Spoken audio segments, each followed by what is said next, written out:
Hello everyone, welcome to TSN Education. Today we will do chapter 3 ruling the countryside from our past history. Fourth video है ये इसका. Plantation. A large farm operated by a planter employing various forms of forced labor. Plantation are associated with the production of coffee, sugarcane, tobacco, T and cotton. बागान जिन्हें की plantation कहा जाता है. Large farm जिसे प्लांटर एम्प्लॉय को force करके labour work करवाते थे. कॉफ़ी, शुगर कैन, तंबाकू, टी और कॉटन के यहाँ पर प्लांटेशन के बारे में बताया गया है. Britain turns to India. Faced with the rising demand for indigo in Europe, the company in India looked for ways to expand the area under indigo cultivation. Bharat की ओर जो ब्रिटेन का इंटरेस्ट था उसके लिए यहाँ बताया गया है. इंडिगो की जो डिमांड्स थी उनको इंक्रीज होने से ईस्ट इंडिया कंपनी ने इंडिगो कल्टीवेशन को एक्सपेंड करने के लिए वे देख रही थी. From the last decade of the 18th century, indigo cultivation in Bengal expanded rapidly and Bengal indigo came to dominate the world market in 1788. Only about 30% of the indigo import into Britain was from India. By 1810, the proportion had gone up to 95%. 18th century के last decade में आखिरी दशक में बंगाल के Indigo cultivation जो था वो rapidly extend हो रहा था, काफ़ी बढ़ रहा था और बंगाल में प्रोड्यूस होने वाला जो इंडिगो है वर्ल्ड के मार्केट तक आ चुका था. इन 1788 में ब्रिटेन में जो इंपोर्ट किया जाने वाला इंडिगो था वह 30% ही था जो कि इंडिया से ब्रिटेन लाया जाता था. 1810 में ब्रिटेन में इंपोर्ट होने वाले इंडिगो जो कि इंडिया का इंडिगो था वो 95% हो चुका था, इतना बढ़ चुका था. As the indigo trade grew, commercial agent and official of the company began investing in indigo production.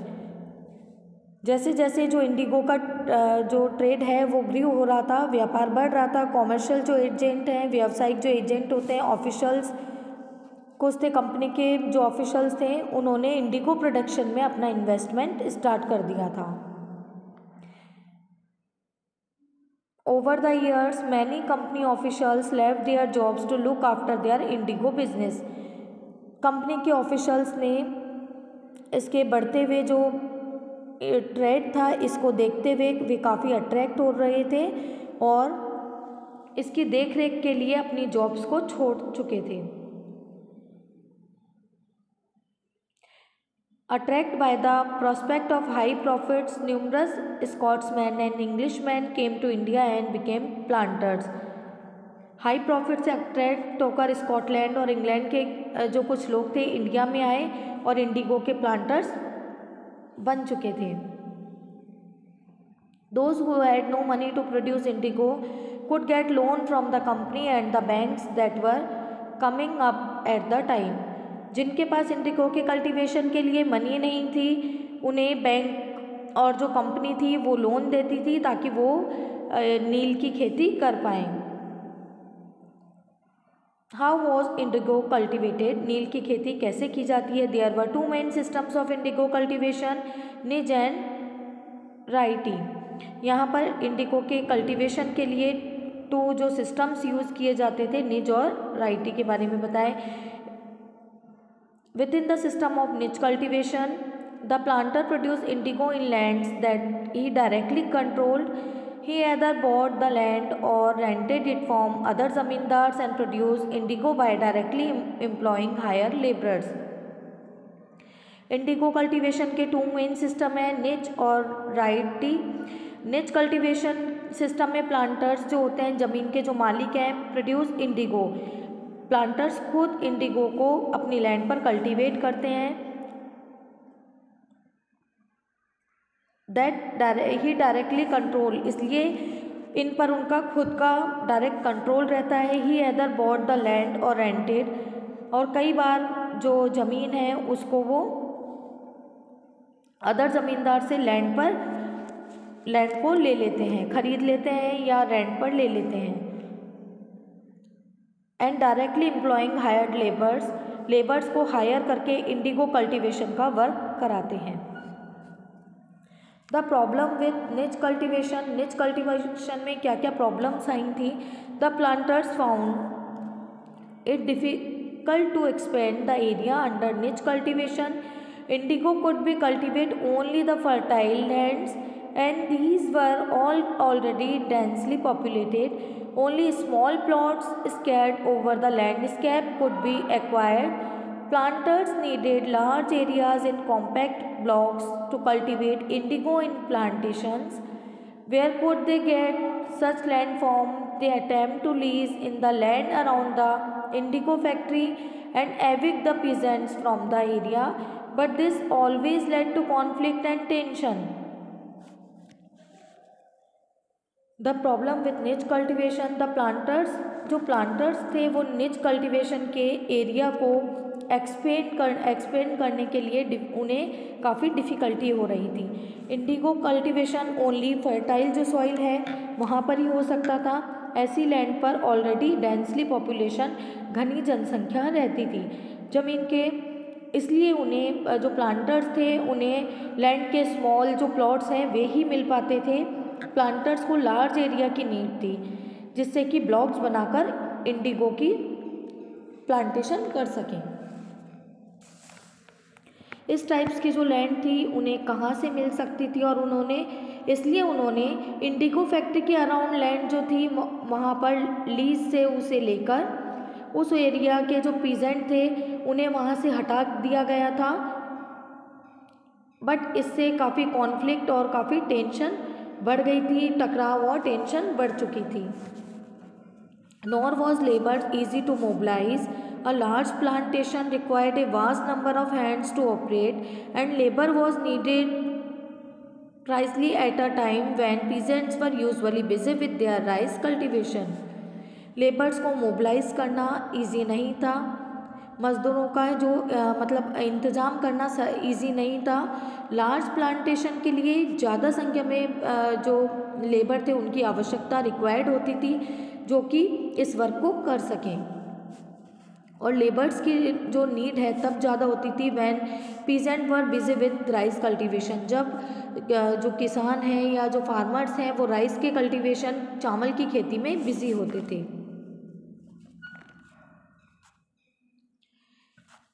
Niche cultivation on a large scale also required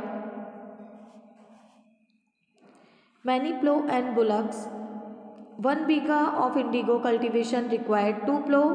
This means that a planter with 1000 biga would need 2000 plow.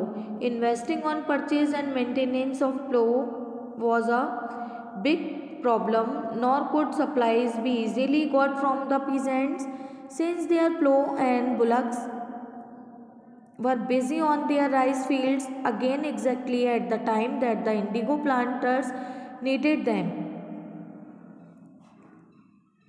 Large scale पर cultivation के लिए many plough and bullocks, हल और बैल की require होती थी। 1 बीघा जो इंडिगो के प्लांटेशन के लिए 2 प्लो की नीड होती थी। मीन्स प्लांटर जिनके पास अगर 1000 बीघा है, 1000 बीघा है तो उन्हें 2000 प्लो की नीड थी। प्लो को परचेज करने के लिए इन्वेस्ट करना और मेंटेन करना एक बड़ी प्रॉब्लम थी। पीजेंट्स के लिए पीजेंट भी इजीली इन चीज़ों को सप्लाई नहीं कर पाते थे क्योंकि because their plough and bullock were busy on their rice field, क्योंकि उनके जो बुलक और प्लो थे वो राइस के कल्टीवेशन में बिजी थे। Exactly the same time indigo planters, उसी टाइम पर जबकि इंडिगो प्लांटर्स को इनकी नीड होती थी। Till the late 19th century planters were therefore reluctant to expand their area under niche cultivation, less than 25% of the land producing indigo was under this system. The land was under an alternative mode of cultivation, the righty system. 19th century में planters जो अपने area को निच cultivation के लिए बढ़ाना चाहते थे, 25 जो % होता था उनकी लैंड का, उस पर इंडिगो का प्रोडक्शन, इंडिगो को प्रोड्यूस किया जाता था. The rest was under the alternative mode of cultivation. बाकी जो राइटी सिस्टम के अंडर में उनकी लैंड आती थी. Bigha a unit of measurement of land before British rule. एक यूनिट है ये लैंड की को मेजरमेंट करने के लिए ब्रिटिश रूल के according. The size of area varied in Bengal and British standardise it to be about 1/3 of acre. जैसे कि ब्रिटिश और बंगाल में 1 एकड़ का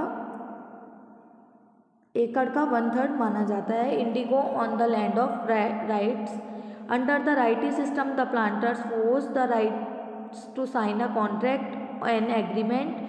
At times they pressurized the village headman to sign the contract on behalf of the rights.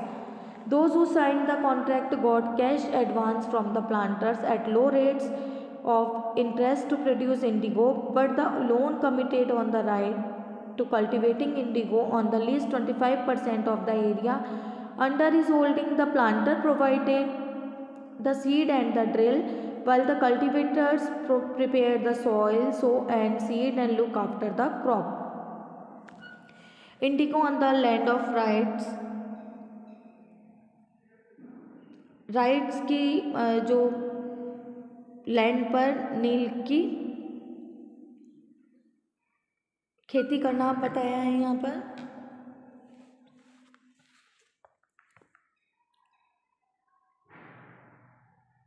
Under the right system. Right system के अंदर जो planters होते थे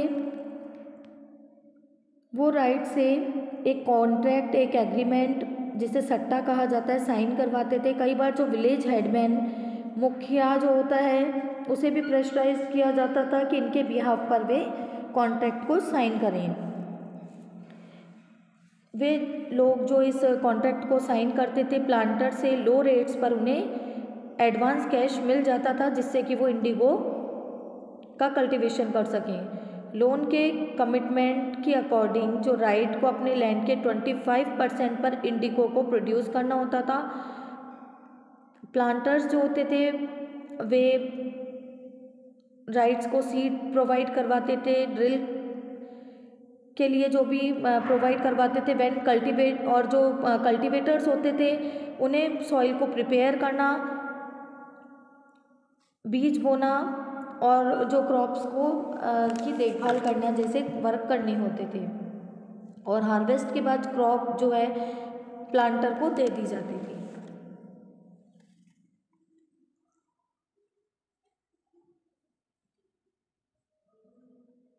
When the crop was delivered to the planter after the harvest. Harvest के बाद जो crop है वो प्लांटर को दे दी जाती थी. A new loan was given to the ryot and the cycle started all over again.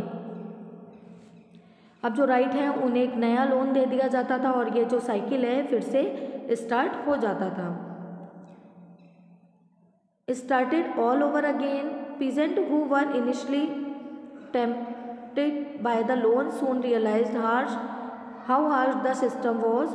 जो लोग स्टार्टिंग में जो पीजेंट थे इस लोन से काफ़ी अट्रैक्ट थे, सून रियलाइज्ड, उन्होंने स्टार्टिंग में उन्हें रियलाइज़ नहीं हुआ पर जल्दी उन्हें रियलाइज़ हुआ कि ये जो सिस्टम है कितना हार्श है.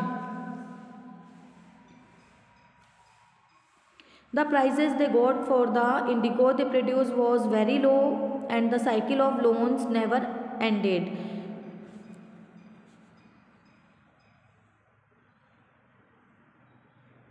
उन्हें इंडिगो जो प्रोड्यूस होने पर काफ़ी लो प्राइसेस मिलते थे और लोन का जो साइकिल था कभी एंड नहीं होता था.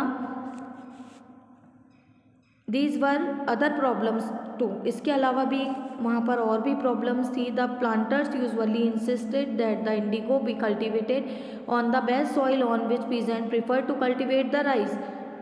एक और भी प्रॉब्लम थी कि जो प्लांटर्स थे पीजेंट्स को बेस्ट फर्टाइल जो है फर्टाइल सॉइल है वहाँ पर कल्टीवेशन के लिए फोर्स करते थे, और वह जो लैंड थी राइस के कल्टीवेशन के लिए थी पीजेंट्स की। Indigo moreover has deep roots and it exhausted the soil rapidly. After an indigo harvest the land could not be sown with rice। कि जो इंडिगो की प्लांट की जो रूट होती है वो काफ़ी डीप होती है, जो सॉइल को ख़राब कर देती है। इंडिगो की हार्वेस्टिंग के बाद जो राइस का कल्टीवेशन उस लैंड पर काफ़ी टाइम तक नहीं हो पाता है। नेक्स्ट जो है आगे के वीडियो में कंटिन्यू करेंगे।